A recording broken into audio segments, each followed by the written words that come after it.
తల్లిదండ్రులకి మనవి. పిల్లల్ని ఈ రోజుల్లో చాలా జాగ్రత్తగా పెంచవలసిన సమయం. ఆడపిల్లల్ని జాగ్రత్తగా పెంచాలి, అంతేకాకుండా మగపిల్లల్ని కూడా జాగ్రత్తగా పెంచాలి. చదువు సంధ్యలతో పాటు కొంచెం పనిపాటలు నేర్పడం, స్త్రీలను ముఖ్యంగా గౌరవించడం అనేది నేర్పాలి. వాళ్ళు అలా నేర్చుకున్నట్లయితే రేపు వారి పిల్లలు కూడా అలాగే పెంచుతారు.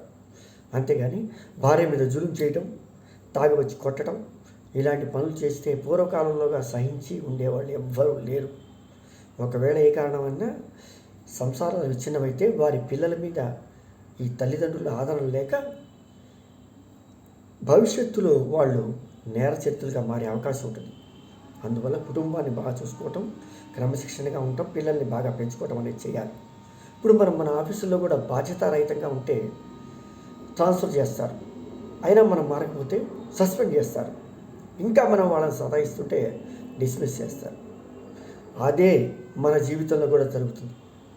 మనం కనుక కుటుంబాన్ని సరిగ్గా చూడకపోతే, తల్లిదండ్రులు సరిగ్గా చూసుకోకపోతే, అత్తమామల్ని గౌరవించకపోతే ముందు గొడవలు అవుతాయి, తర్వాత లీగల్ నోటీసులు వస్తాయి, తర్వాత సంసారాలు విచ్ఛిన్నమవుతాయి.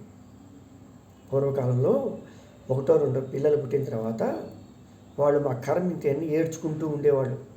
కానీ ఇప్పుడు అలా ఉండేటువంటి అవకాశం లేదు. పిల్లలు ఉన్నా కానీ ఆర్థిక స్వాతంత్రం ఉండటం వల్ల విడిపోయి పిల్లల్ని పెంచుకుంటూ విశ్రాంతిగా ప్రశాంతంగా బతుకుతున్నారు.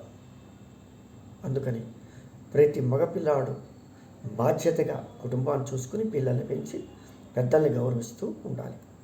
దేశం అంటే మట్టి కాదు, దేశం అంటే మనుషులు అన్నారు.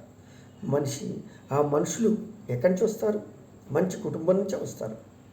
అందుకని మంచి పౌరులను తీర్చిదిద్దండి, దేశానికి సేవ చేయండి. జై హింద్.